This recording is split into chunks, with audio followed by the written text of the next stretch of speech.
with the bands. Pose with the pose with the put the pose with the bands. Pose with the pose with the put the pose with the bands. Pose with the bands.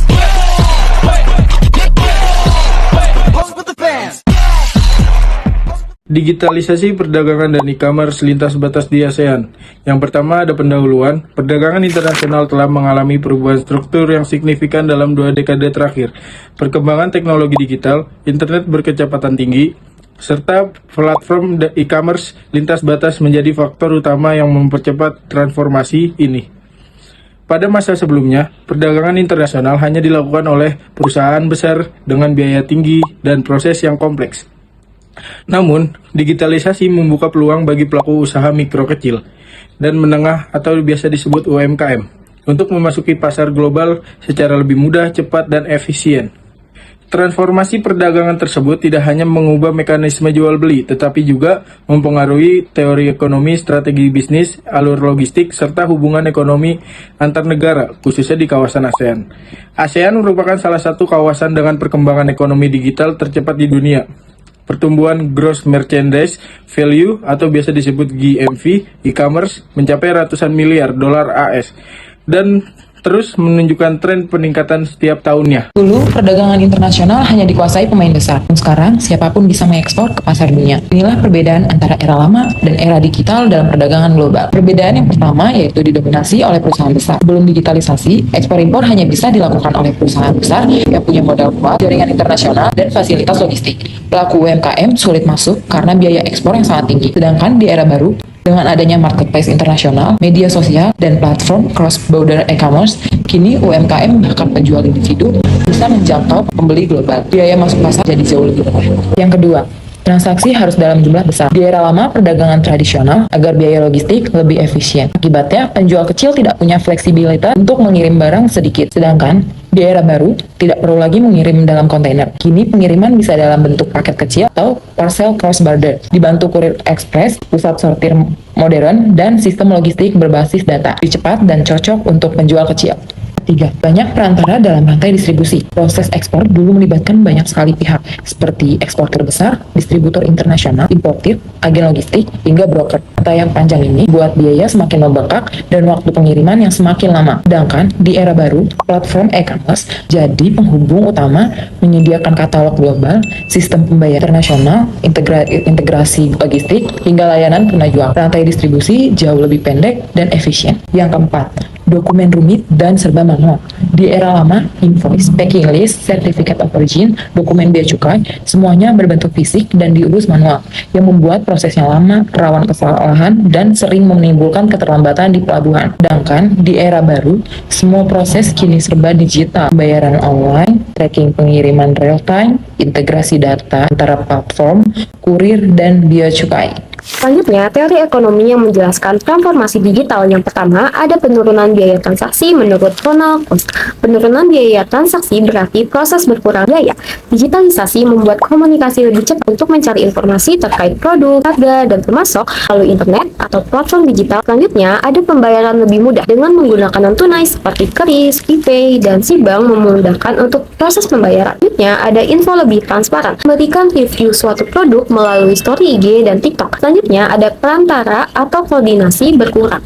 Pengaturan, pengiriman, pembayaran, layanan, komunikasi bisa dilakukan secara digital tanpa bertemu secara langsung untuk mengurangi biaya perantaran. Contohnya, penjualan batik bisa langsung kirim ke Malaysia tanpa distributor besar. Yang kedua, ada keunggulan kooperatif. Menurut David Ricardo, di era digital, unggulan bukan hanya biaya produksi, tapi desain dan kreativitas. Kreativitas tinggi, produk unik, dan estetika khas. Selanjutnya, ada budaya dan identitas lokal. Contohnya, kerajinan tradisional, motif batik, dan hasil seni lokal. Selanjutnya, kecepatan pengiriman. Dengan logistik modern, ekspor lebih mudah, dan pengiriman cepat antar negara. Selanjutnya, ada akses pasar global melalui internet. Produk dari tempat dengan biaya agak lebih tinggi, tapi bisa bersaing karena keunikan, kualitas, dan daya tarik suatu produk. Contohnya, kerajinan kayu Indonesia yang mempunyai ukiran yang unik, kopi Vietnam yang mempunyai rasa yang khas, dan makanan Thailand yang mempunyai ciri khas. Yang ketiga, ada network effect. Berarti bahwa nilai sebuah platform atau layanan meningkat seiring dengan jumlah penggunaan yang menggunakan platform seperti TikTok dan Shopee, di mana jumlah pembeli dan penjual meningkatkan nilai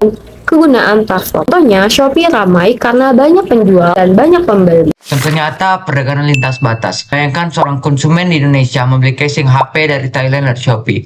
Transaksi ini terjadi secara instan tanpa harus melewati toko fisik. Di Jogja, sebuah UMKM bisa menjual sambal khas Indonesia ke Malaysia melalui marketplace. Produk lokal kini bisa menembus pasar nasional. Sementara itu, kopi Vietnam diekspor ke Singapura lewat platform digital. Produk agrikultur pun terdorong oleh e-commerce. Narasi ini menunjukkan bahwa perdagangan digital bukan lagi teori, tapi sudah nyata terjadi di kehidupan sehari-hari. Data ekonomi digital ASEAN. Menurut laporan e-ekonomisi 2025 oleh Google, Temasek dan Bain & Company, nilai ekonomi digital ASEAN pada tahun 2024 menjadi 263 miliar US dollar GMV, tumbuh lebih banyak 15% dibanding tahun sebelumnya.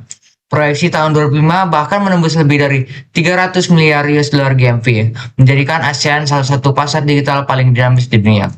Dari angka tersebut, e-commerce diperkirakan menyumbang hingga 150 miliar US dollar GMV pada tahun 2025, menunjukkan betapa besar peran perdagangan digital dalam perekonomian kawasan. Mengapa digitalisasi penting? Pertama, pemulihan ekonomi pasca pandemi. Digitalisasi membantu bisnis tetap berjalan meski mobilitas terbatas. Mendorong UMKM naik kelas. Platform digital membuka akses pasar internasional bagi usaha kecil. Logistik dan fintech berkembang, inovasi pengiriman dan pembayaran digital mempercepat transaksi lintas negara. Pasar rural terkoneksi global. Desa-desa kini bisa menjual produk ke luar negeri, memperluas peluang ekonomi. Transformasi perdagangan digital di ASEAN bukan hanya soal teknologi, tapi juga tentang kesempatan baru bagi UMKM, konsumen, dan negara dengan dukungan logistik, fintech, dan marketplace. ASEAN siap menjadi kekuatan ekonomi digital global. Selanjutnya, pada bagian ini, kelompok kami akan menjelaskan secara lebih mendalam mengenai tantangan logistik e-commerce lintas batas, terutama di kawasan ASEAN. Pertama, volume dan kecepatan mikropaket. Tantangan pertama adalah ledakan volume mikropaket. Dalam transaksi lintas negara, sebagian besar paket berukuran kecil, misalnya aksesoris, skincare, charger, atau pakaian ringan. Contoh konkretnya, saat flash sale 11.11, volume paket dari Cina ke Asia Tenggara meningkat. Yang kedua, kemitraan logistik yang kompleks. Detailnya, gudang Shopee di Johor dan Singapura biasanya dipakai untuk mengumpulkan paket dari penjual luar negeri. Semua barang di-scan, dipacking ulang, dan disortir sesuai negara tujuan. Setelah itu, freight forwarder mengambil barang dalam bentuk palet atau kontainer kargo lalu mengirimkannya ke bandara. Di bandara asal, paket harus melewati pemeriksaan X-ray dan administrasi ekspor. Setibanya di bandara atau di negara tujuan, bea cukai akan memeriksa apakah barang tersebut termasuk kategori berbahaya, terkena pajak, atau melanggar aturan impor. Yang ketiga, fragmentasi regulasi ASEAN. Tantangan ketiga adalah berbeda-beda aturan antar negara ASEAN. Ketidakaturan ini membuat proses pengiriman tidak bisa distandarkan. Beberapa perbedaan yang paling mencolok antara lain yang pertama, pajak impor dan VAT. Singapura menggunakan sistem good service tax dengan ambang bebas pajak $400 Singapura. Yang kedua, Malaysia hanya punya ambang 0 ringgit untuk barang luar negeri. Artinya, hampir semua barang luar dikenai pajak. Yang ketiga, standar keamanan produk. Produk elektronik yang masuk ke Indonesia harus memenuhi SNI. Yang keempat, dampak jika regulasi tidak terharmonisasi. Tanpa upaya harmonisasi di ASEAN, dampaknya cukup luas. Yang pertama, biaya ongkir semakin mahal karena operator logistik harus menyesuaikan prosedur berbeda di setiap negara. Yang kedua, UMKM kesulitan ikut ekspor digital. Untuk UMKM, mengurus pajak ekspor impor, dokumen kepabeanan, serta standar keamanan berbeda di setiap negara, membuat mereka merasa prosesnya terlalu rumit. Yang ketiga, produk lokal kalah bersaing. Seller luar negeri yang punya jaringan logistik besar bisa menekan biaya, sedangkan seller lokal tidak punya kapasitas itu. Yang keempat, pasar rural atau pasar daerah semakin tertinggal.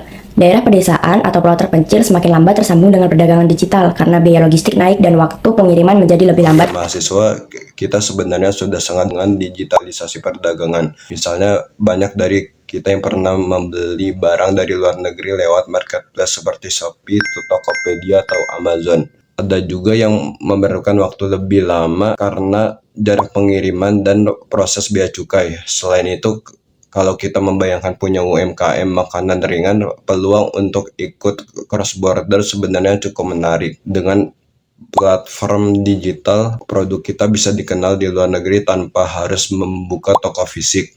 Tantangannya mungkin soal standar ekspor dan ongkos kirim, tapi peluang pasarnya jauh lebih besar. Jadi digitalisasi perdagangan membuat mahasiswa bukan hanya sebagai konsumen, tapi juga punya peluang jadi pelaku usaha yang bisa menjangkau pasar global.